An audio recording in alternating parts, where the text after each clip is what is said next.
अस्सलामुअलैकुम एवरीवन। जैसा कि हम अपना टॉपिक डिज़ास्टर मैनेजमेंट पढ़ रहे थे, तो आज की वीडियो के अंदर हम डिस्कस करेंगे टाइप्स ऑफ डिज़ास्टर को। तो आपके पास डिज़ास्टर की टाइप्स कौन सी होती हैं? तो आपके पास दो मेन टाइप्स हैं जो आपकी एक्सेल के अंदर टाइप्स लिखी हुई हैं, दैट आर नॉट सफिशेंट। तो मैं आपकी ये जो टाइप्स हैं ये आपको पार्ट से पढ़ा रही हूँ, तो आपने इसी तरह से अपनी बुक पर लिख लेनी है, एक्सेल पर आपने नोट डाउन कर लेनी है और आपने इसी तरह से याद करनी है।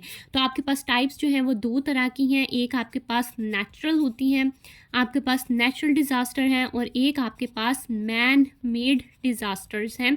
तो दो तरह के आपके पास डिज़ास्टर्स होते हैं। तो आपके पास जो नेचुरल डिज़ास्टर हैं उनको आपने याद रखना है एक निमोनिक से, that is CMH GB। CMH GB के निमोनिक से आपने इसको याद रखना है। सी से आपके पास आ जाता है जी क्लाइमेटोलॉजिकल। ठीक है, क्लाइमेटोलॉजिकल। इसके अंदर क्या आता है? इसके अंदर आपके ड्रॉट्स आ जाते हैं, आपके फेमाइन्स आ जाते हैं, आपके वाइल्ड फायर आ जाती है। तो ये आपके क्लाइमेट रिलेटेड है, तो दैट इज़ क्लाइमेटोलॉजिकल। उसके बाद एम से आपके पास आ जाता है जी मेट्रोलॉजिकल के अंदर क्या होता है? आपके साइक्लोन्स आ जाते हैं, आपके टॉर्नेडोज आ जाते हैं। तो ये एग्जांपल्स आपने साथ साथ लिखते जाना है, ये इंपॉर्टेंट है। ये SCQ में आपका क्वेश्चन आता होता है, पास्ट पेपर में कई दफ़ा आ चुका है, तो आपने इसको जल्दी से अपने साथ साथ लिख लेना है। मैं आपको साथ साथ एग्जाम्पल्स बता रही हूँ, आपने वो भी लिखते जाना है। नेक्स्ट आपके पास आ जाता है जी एच से हाइड्रोलॉजिकल यानी वाटर रिलेटेड। तो इसके अंदर आपके पास फ्लड आ जाएगा, आपके पास लैंड स्लाइडिंग आ जाएगी, तो ये आपने याद रखना है। देन आपके पास जी से आ जाता है जी जियोफिजिकल के अंदर आपका अर्थक्वेक आ जाता है, आपके वॉल्केनोज आ जाते हैं, तो ये आपने याद रखना है। देन बी से आपके पास आ जाता है बायोलॉजिकल के अंदर आपकी एपिडेमिक्स आ जाती हैं। जैसे कि अभी अभी बहुत रिसेंटली हमारी एक एपिडेमिक गुजरी है, कोविड यानी कोरोना वायरस, तो बहुत कॉमन थी, आपको सबको पता होगा। तो इस तरह से आपने ये याद रखनी है। ये आपकी एग्जाम्पल्स भी हैं और ये आपकी टाइप्स भी हैं। टाइप्स के आगे आपने सब टाइप्स याद रखनी है और सब टाइप्स के आगे एग्जाम्पल्स आपने सारा कुछ अच्छे से याद रखना है। ये आपकी नेचुरल थी। अब मैन मेड जो होती हैं, मैन मेड के अंदर आपकी कोई भी न्यूक्लियर ब्लास्ट हो सकता है, ठीक है जी, न्यूक्लियर ब्लास्ट है। उसके बाद आपके पास ये कोविड भी कह रहे थे कि आपके पास ये जो है मैन मेड है, तो इस तरह से भी ये इस तरह की जो डिफरेंट हैं ये आपके पास मैन मेड हो सकती है। तो फर्दर हम इनको डिटेल से पढ़ते हैं। उसके बाद आपके पास आ जाती है जी, ये देखें, ये जो आपकी एक्सेल की बुक के अंदर चार्ट बनाया हुआ है ना, वो देख लेते हैं हम एक बार। अब चार्ट को भी डिस्कस कर लेते हैं। तो फर्स्ट ऑफ ऑल ये देखें, मैंने अपनी बुक पर ही इस तरह से ये लिख ली थी, तो आपने भी ऐसे ही लिखनी है। आपकी टाइप्स दो हैं, एक नेचुरल एक मैन मेड। नेचुरल के अंदर CMH GB है। सी से आपके पास क्लाइमेटोलॉजिकल जिसमें ड्रॉट एंड फेमाइन आते हैं। देन आपके पास एम से मेट्रोलॉजिकल जिसमें साइक्लोन टॉर्नेडो आता है। एच से आपके पास हाइड्रोलॉजिकल जिसमें फ्लड एंड लैंड स्लाइडिंग आती है। जी आपके पास जियोफिजिकल जिसमें अर्थक्वेक एंड वॉल्केनोज आते हैं। बी से आपके पास बायोलॉजिकल है जिसमें एपिडेमिक्स आती हैं। देन आपके पास मैन मेड है और मैन मेड में भी एपिडेमिक्स है। मैं आपके साथ फर्दर डिस्कस करती हूँ। मैन मेड के अंदर बायो टेररिज्म वगैरह आ जाती है, जैसे एंथ्रेक्स US में हुआ था। इसी तरह आपके पास डेंजरस वायरसेस डिफरेंट होते हैं जैसे कोविड वगैरह, तो वो आपके पास मैन मेड में कंसीडर किए जाते हैं। नेक्स्ट आपके पास आ जाती हैं जो यहाँ पर टाइप्स दी हुई हैं आपकी एक्सेल की बुक के अंदर, तो उसके आपने जस्ट ना एग्जांपल्स याद रखनी है, क्योंकि सिनेरियो में ना कई बार एग्जांपल से आपका सिनेरियो डायग्नोस करना आ जाता है कि आपके पास मेट्रोलॉजिकल है, आपके पास हाइड्रोलॉजिकल है, टोपोलॉजिकल है, आपके पास टेक्टोनिक है, जियोफिजिकल है, आपके पास किस टाइप की है, ठीक है। बाकी आपने इसकी ये वाली जो टाइप्स हैं इनको ऐसे याद नहीं करना। जब भी आपके पास डिज़ास्टर की टाइप पूछी जाए तो आपने ये दो टाइप्स, आगे ये सब टाइप्स और आगे उनकी एग्जांपल्स लिखनी है, ठीक हो गया। फर्स्ट आपके पास आ जाती है जी मेट्रोलॉजिकल। तो मेट्रोलॉजिकल के अंदर आपके पास स्टॉर्म्स है। आपके पास पेपर में हरिकन्स का सवाल आया हुआ था कि हरिकन होती है, आजकल आपके स्मोक वगैरह का ट्रेंड बहुत कॉमन है, तो स्मोक का आपने याद रखना है, दैट इज़ मेट्रोलॉजिकल। साइक्लोन्स है, आपके पास कोल्ड स्पेल्स है, हीट वेव्स है, ड्रॉट्स है, तो ये सारा कुछ आपके पास मेट्रोलॉजिकल होता है। Then we have the topological and hydrological, जिसके अंदर फ्लड्स आ जाते हैं, एवलांचेस आ जाते हैं और आपके पास लैंड स्लाइडिंग आ जाती है। Then we have the telluric tectonic disaster, जिसमें आपके पास इसको जियोफिजिकल भी कहते हैं, जिसके अंदर आपके पास अर्थक्वेक्स आ जाते हैं, आपके पास वॉल्केनिक एरप्शन आ जाती है। नेक्स्ट आपके पास एक्सीडेंट्स हैं, तो एक्सीडेंट्स के अंदर आपके पास फेलियर ऑफ द स्ट्रक्चर हो सकता है, जिसके अंदर डैम्स, बिल्डिंग्स, माइन के अंदर कोई भी एक्सप्लोजन हो गया है, ट्रेन क्लैशेस हो गए हैं, आपके शिप रैक हो गया है, पॉइजन कोई भी एंटर हो गया वाटर सप्लाई के अंदर, तो दीज आर एक्सीडेंटल। उसके बाद आपके पास आ जाती है जी एटॉमिक एक्सप्लोजन, तो उसके अंदर आपके पास कोई भी इस तरह का डिज़ास्टर जो आप एक्सपेक्ट नहीं कर रहे थे, कोई भी इमीडिएट और सीरियस आपके पास हो जाता है, यानी आप एटॉमिक एक्सप्लोजन को एक्सपेक्ट नहीं कर रहे थे लेकिन आपके पास हो गया, तो दैट इज़ एटॉमिक। ठीक हो गया। उसके बाद बायो टेररिज्म है, जिसके अंदर आपके पास एंथ्रेक्स इन यूएसए और डिफरेंट वायरसेस आ सकते हैं आपके पास, जिनको मिस यूज़ किया जाता है। उसके बाद एक बहुत इंपॉर्टेंट टर्म है जो आपके पास बार बार डिस्कस होगी, दैट इज़ मूरी बाउंड। तो मूरी बाउंड क्या होता है? जो नियर डेथ हो, in the state of being dying हो, तो that is known as moribund. उसके बाद जी हम चलते हैं अपने नेक्स्ट पर कि हमने किस तरह से असेस करना होता है मैग्नीट्यूड ऑफ डिज़ास्टर। अब एक जगह पर डिज़ास्टर आ गया है, तो हमने उसको असेस किस तरह से करना है कि इस जगह पर डिज़ास्टर आया था।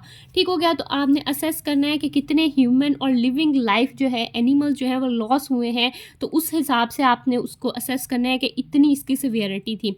देन आपने उसको असेस करना है with the disruption of the normal activities, जिसके अंदर आपके पास कोई भी कम्युनिकेबल डिजीज़ हो सकती हैं। देन आपके पास आ सकता है कि डिसरप्शन ऑफ कोई भी कम्युनिटी सर्विसेज, जिसके अंदर इलेक्ट्रिसिटी है, गैस है, वाटर सप्लाई है, कम्युनिकेशन है या फूड सप्लाई वगैरह है, तो वो आपके डिसरप्ट हो जाए। देन आपके पास आ जाता है जी डिस्ट्रक्शन या damage of the public property. तो पब्लिक प्रॉपर्टी को कितना नुकसान पहुंचा है, तो इन पैरामीटर से हम असेस करते हैं कि कितना मैग्नीट्यूड था डिजास्टर का।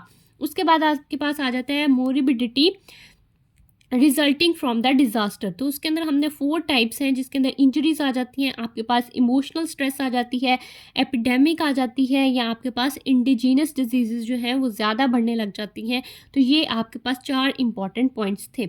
उसके बाद हमारे पास आ जाता है कि फेजेस ऑफ डिज़ास्टर मैनेजमेंट क्या होते हैं। तो सबसे पहले हम डिज़ास्टर को मिटिगेट करने की कोशिश करते हैं, यानी हम उसकी शिद्दत को कम करने की कोशिश करते हैं। कहीं पर भी रेड अलर्ट जारी हो जाता है, तो हम वहाँ पर इस तरह की प्री डिज़ास्टर मैनेजमेंट करते हैं कि हमारी जो डिज़ास्टर है उसको हम कम कर सकें। उसके बाद हम प्रिपेयर्डनेस करते हैं, यानी हम उसके लिए तैयारी करते हैं, जैसे हम ऑर्गेनाइज़ करते हैं, हम फाइनेंशियल एड लेते हैं, हम स्टाफिंग करते हैं, ट्रेनिंग करते हैं, हम बताते हैं कि किस तरह से डिज़ास्टर को मैनेज करना है। तो ये आपके पास प्रिपेयर्डनेस आ जाती है।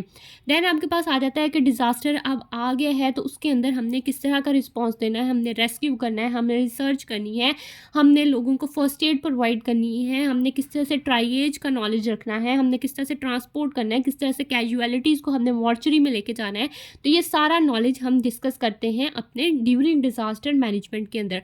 और लास्ट फेज़ जो आता है वो आपके पास रिकवरी का फेज़ आता है। तो ये आपने इंपॉर्टेंट पॉइंट्स, जो इंपॉर्टेंट फेजेस थे डिज़ास्टर मैनेजमेंट के, इनको याद रखना है।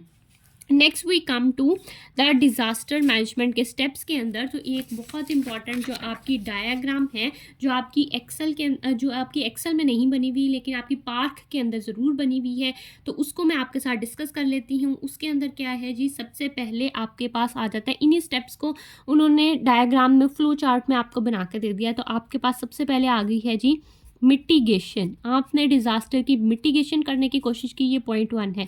दूसरा आपके पास आ गया जी, आपने प्रीपेयर्डनेस शो की डिज़ास्टर के अगेंस्ट। थर्ड आपके पास इस तरह से एक्सप्लोजन हो गया, यानी आपके पास डिज़ास्टर हो गया। ठीक हो गया। देन आपके पास ये आपका थर्ड पॉइंट था। देन आपके पास फोर्थ है जी रिलीफ, आपके पास क्या आएगा। देन आपके पास फिफ्थ आ जाता है रिहैब, यानी रिहैबिलिएशन आपने किस तरह की। देन आपके पास आ जाता है 6 पॉइंट, जिसके अंदर आ जाता है रिकंस्ट्रक्शन। तो ये आपका जो फ्लो चार्ट डायग्राम है, आपने इसको ज़रूर अपनी बुक पर बना लेना है और ये आपने ज़रूर तैयार करनी है। ये देखें मैंने अपनी बुक पर बनाई हुई है। इसी तरह से आपने अपनी एक्सेल की बुक पर इसको नोट डाउन करना है। कुछ इंपॉर्टेंट पॉइंट्स को मैं साथ साथ आपको नोट डाउन करवाती जा रही हूँ, ताकि आपको बाद में आसानी हो, आपको 2-2 बुक्स ना खोलनी पड़े और 2-2 बुक्स को कंसल्ट ना करना पड़े। ठीक हो गया। उसके बाद हमारे पास आ जाता है कि प्री डिज़ास्टर मैनेजमेंट को अब हमने किस तरह से करना है। तो इसके अंदर आपको मेनली हेडिंग्स बहुत अच्छे से आनी चाहिए। ठीक है, ये आपका पास पेपर का क्वेश्चन है। अंदर के पॉइंट्स मैं आपको थोड़े थोड़े बता दूंगी, वही आपने याद रखेंगे, तो that is enough for you. ठीक हो गया। तो फर्स्ट ऑफ ऑल हमारे पास प्री डिज़ास्टर मैनेजमेंट का निमोनिक है जो आपकी बुक में लिखा हुआ है, दैट इज़ पोस्ट कॉर्ब। पोस्ट कॉर्ब के निमोनिक से हम इसकी सारी हेडिंग्स को याद करते हैं। तो first of all you have the planning, हम सबसे पहले प्लानिंग करते हैं, देन हम ऑर्गेनाइजेशन करते हैं, देन हम स्टाफिंग करते हैं, ट्रेनिंग करते हैं उस स्टाफ की, देन हम उनकी कोऑर्डिनेशन को अच्छा बनाते हैं, देन हम रिपोर्ट करते हैं कि किस तरह के हालात कहाँ पे हैं, कुछ हालात बेहतर हो रहे हैं या नहीं हो रहे, ठीक है, हम रिपोर्ट करते हैं और हम बजटिंग करते हैं कि किस तरह से हमारी फाइनेंशियल एड होगी।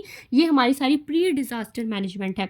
सबसे पहले आ जाती है जी आपके पास प्लानिंग। अब हम प्लानिंग क्या करते हैं, हम प्लानिंग करते हैं कि हमारे पास उस एरिया के अंदर अवेलेबल रिसोर्सेज कितने हैं और सिचुएशन क्या है। यानी एक जगह पर अगर फ्लड आ रहा है, हमें पता चल गया बारिशें बहुत ज़्यादा हो रही हैं, फ्लड आ रहा है, तो हम देखेंगे कि उस एरिया के अंदर रिसोर्सेज कितने हैं, सिचुएशन क्या है, ठीक है, तो दैट इज़ प्लानिंग।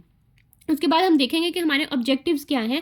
हमने लोगों को बचाना है, हमने प्रॉपर्टी को बचाना है, हमने इर्द गिर्द के जो पब्लिक प्रॉपर्टी है, हमारी इंटरनेट की सर्विस है, हमारी टेलीफोन की सर्विस, गैस, हमारी इलेक्ट्रिसिटी, हमने इन चीज़ों को प्रोटेक्ट करना है, हमने एनिमल्स को प्रोटेक्ट करना है, हमने पब्लिक प्रॉपर्टी को प्रोटेक्ट करना है, हमने कम्युनिटी सर्विसेज को प्रोटेक्ट करना है, हमने कम्युनिकेबल डिजीज़ से बचाना है। तो इसके ख़िलाफ़ हम प्लानिंग करते हैं कि हमारे ऑब्जेक्टिव्स क्या है।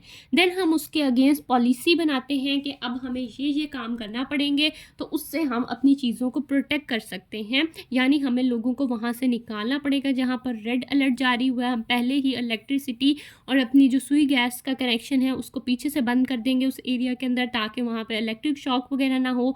तो हम इस तरह की पॉलिसी और एक्शन बनाएंगे, that is for the planning. ठीक हो गया।